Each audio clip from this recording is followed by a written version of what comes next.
আসলে আমরা 30 দিনের মধ্যে যে অ্যাপিল করার কথা, আমরা আশা করতেছি আগামীকালকে আমরা একটা আবেদন করবো মন্ত্রণালয়ে। মানে আমাদের দরখাস্ত লেখা হয়েছে, আগামীকাল আমরা আবেদন করবো।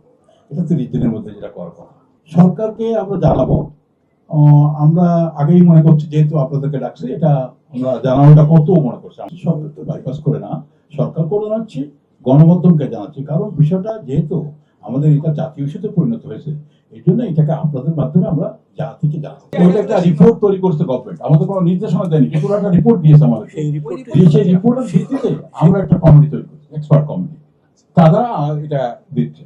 এখন আমাদের সরকার বলেনি যে এটা তোমার করো, তা বলেনি, কিন্তু সরকার আমাকে একটা রিপোর্ট দিয়েছে যে ভিত্তিতে আমার লাইসেন্সটা ক্যান্সেল হয়েছে। তা আমি তো বুঝতেই পারতেছি যে এটা আমার সমস্যা। এই সমস্যার ভিত্তিগুলো আমরা চিহ্নিত করে ঠিক করতেছি। এখন আমরা এগুলোকে ইনভলভ করেছি, আমি একটা কাজ করবো, আপনি সন্তুষ্ট নাও হতে পারে, আপনি একটা কাজ করবেন, আমি সন্তুষ্ট নাও হতে পারি। এটা তো হতেই পারে, এটা দুনিয়াতে সর্বধারণ জন্য সব জায়গায় কি কেউ সন্তুষ্ট করতে পারে? হাইকোর্টে যে রিট করেছে এটা সম্পর্কে আপনারা জানতে চাচ্ছেন, হাইকোর্টে আমরা রিট করবো। হ্যাঁ, 72 ঘন্টা সরানোর কথা বলা হয়নি, 72 শব্দটা বলা হয়নি, বলা হচ্ছে যত দ্রুত সম্ভব সরানোর কথা। আমরা আসলে পেশেন্টদেরকে বলেছি তোমার দ্রুত এখান থেকে চলে যাও। এবং আমরা নতুন বড় পেশেন্ট আর ভর্তি করিনি, কিন্তু কিছু পেশেন্ট আছে, ধরুন আমাদের বিশেষ করে এনআইসিইউতে কিছু পেশেন্ট আছে যারা একদম আন্ডারওয়েট, তাদেরকে সরাতে গেলে বাচ্চাটা মারা যেতে পারে। এই সংখ্যা থেকে আমরা জোর করে তাদেরকে সরাতে ছাড়াতে চাই। তবে আমরা সরকারকে বলেছি, আমরা এটাকে বলেছি মানে বিভিন্ন মাধ্যমে, মানে তাদেরকে সরাসরি বলেছি যে এটা কিভাবে সরানো যায়।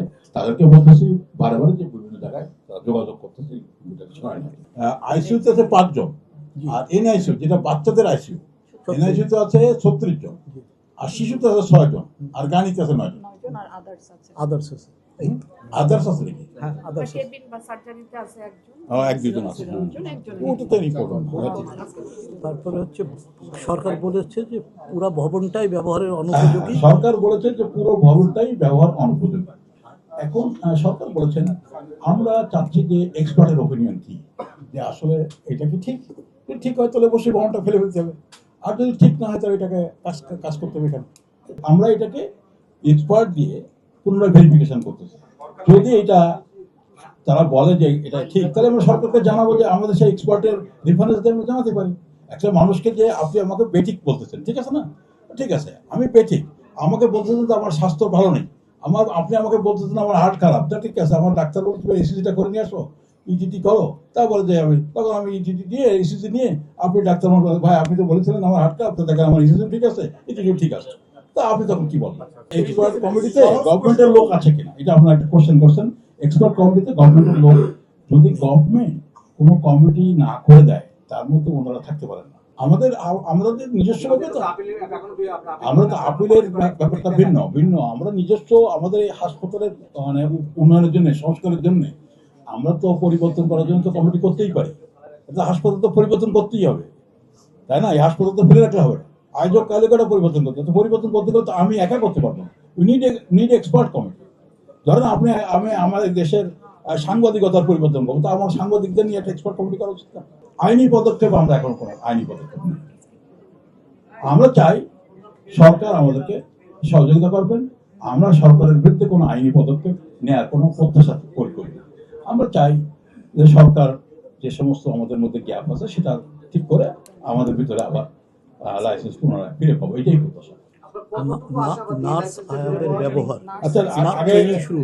নার্স এবং আয়াদের ব্যবহার বলতে ডাক্তারদের ব্যবহার ভালো, কিন্তু নার্স আয়াদের ব্যবহার খারাপ।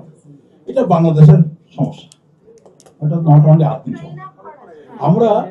আমি বিশেষ করে ব্যক্তিগতভাবে যতদিন ডাক্তার একদম ছোট ডাক্তার ছিলাম, তখন থেকে আমি এই জিনিসটা ডেভেলপ করার চেষ্টা করতেছি। ব্যক্তিগতভাবে খুব কাজ করেছি, এবং এই কাজ করে আমি নার্সদের, আমার হাসপাতালে নার্সদের অনেক ডেভেলপ করছি। এখন তো ধরেন হাসপাতাল অনেক বড় হয়ে গেছে, আমার 5টা 8টা হাসপাতাল। এখানে আসলে একদম মানে সবকিছু জাতীয় যে মানে আমাদের ধরেন জাতীয় যে অবস্থাটা, সেটা প্রভাবটা পড়ে। এটা 100% এটাকে রিমুভ করা যায় না। এটা সব জায়গায় এই নার্স ইভেন ডাক্তারদের ব্যবহার যে খারাপ না সব জায়গায় ক্ষেত্রে, এটাও তবে একটা ভালো কথা বলি, এই লাইসেন্স বাতিল করে একটা ভালো কথা বলি, সেটা আপনাদের যে এখন আমার নার্সদেরকে ট্রেনিং দিচ্ছি, ডাক্তারদের ট্রেনিং দিচ্ছি, এই কাজটা এখন করতেছি। কথা বুঝছেন না? জি স্যার, আপনার যে ব্রিফ করলেন যে আপনারা এই কাজগুলো করেছেন, এই কাজগুলো কেন করছেন, সরকার কি কোনো আশ্বাস দিয়েছে আপনারা লাইসেন্স ফিরে পেতে পারেন? সরকার মানে এই আশ্বাস পুরো সরকার প্রেস কনফারেন্সে তো গিয়ে ভালো বুঝতেছিলেন কথা যে বলে। যদি আপনি সরকার আশ্বাস দিক আপনাদের হাসপাতাল পরিবর্তনের জন্য এই কাজটা আমাদের করতেই হবে। এটা আমাদের চলমান কাজ। তাহলে এটা আগে মনে হয়নি কেন? হ্যাঁ তাহলে এই বিষয়টা আগে মনে হয়নি? না, আগে মনে হয়নি এটা বলবো না, আমরা এটা কিছু কিছু থেকে আমরা কাজটা শুরু করেছিলাম। আর এটা যদি আমরা এভাবে বলি যে আমাদের যে সমস্ত ভেন্টিলেশন যে কথাটা আমরা বলতেছি, সেই ভেন্টিলেশনের যে কারণ আমরা খুঁজতে যেয়ে দেখছি যে আমরা কিন্তু ভেন্টিলেশনের যে কার্বন ডাইঅক্সাইড লেভেল যেটা থাকার কথা, সেই কার্বন ডাইঅক্সাইড লেভেলে এখনো যারা এক্সপার্ট তারা মনে করেন না, এটা আমার কথা বলছেন, তারা মনে করেন না যে এই কারণে শিশুর মৃত্যু হতে পারে। আমাদের কাছে কারণ জানা নেই। ভেন্টিলেশনের কারণে ওনারা বলছেন ওরা যেটা বলতে চেয়েছেন মানে আকার ইঙ্গিতে, মানে একদম সুনির্দিষ্টভাবে একদম স্পেসিফিক ওরকম কজ অফ ডেথ বলেননি। ওনারা আকার ইঙ্গিতে যেটা বোঝাইছেন যে কার্বন ডাইঅক্সাইড লেভেল বেড়ে যাওয়ার কারণে, ভেন্টিলেশনে অফ থাকার কারণে কার্বন ডাইঅক্সাইড লেভেল বেড়ে গেছে, এই কারণে হয়তো বাচ্চাগুলো মারা গেছে, এই হয়তো কারণ। আমি একটু শেষ করি, আমার কথাটা শেষ করি। আপনি যদি একদম ঠাস ঠাস করে কথা বলে তাহলে আমি উত্তর দিতে পারবো না। Let us speak. সেকেন্ড কথা যে আপনাদের জ্ঞাতার্থে বলতে একটা কথা, আপনাদের সায়েন্টিফিক নলেজের জন্য একটা বলি, সেটা হলো এই আমাদের অ্যাডাল্ট তাদের যে কার্বন ডাইঅক্সাইড রেজিস্ট্যান্ট ক্ষমতা, যে কার্বন ডাইঅক্সাইড বেড়ে গেলে আমাদের শ্বাসকষ্ট হবে, বুঝলেন কথাটা, ডিসকমফোর্ট ফিলিং হবে। কার্বন ডাইঅক্সাইড যখন বাড়বে অথবা অক্সিজেন লেভেল যদি কমে যায় তাহলে আমাদের শ্বাসকষ্ট হবে। অক্সিজেন লেভেল আমাদের ক্ষেত্রে বা আমাদের অ্যাডাল্টদের ক্ষেত্রে যদি 95%-এর নিচেই যায় তাহলে কিন্তু আমাদের শ্বাসকষ্ট শুরু হতে পারে। আর বাচ্চাদের ক্ষেত্রে 90%, তাহলে বাচ্চারা হচ্ছে মোর রেজিস্ট্যান্ট টু হাইপক্সিমিয়া। কথা বুঝতে পারছি? একটা বাচ্চা যতখানি কম অক্সিজেনে সার্ভাইভ করতে পারবে, নিউবর্ন বেবি, আমরা তা পাবো। একইভাবে কার্বন ডাইঅক্সাইড লেভেলও তাই। কার্বন ডাইঅক্সাইড বেশি লেভেলে যতখানি একটা বাচ্চা সার্ভাইভ করতে পারবে, অ্যাডাল্ট পারবে।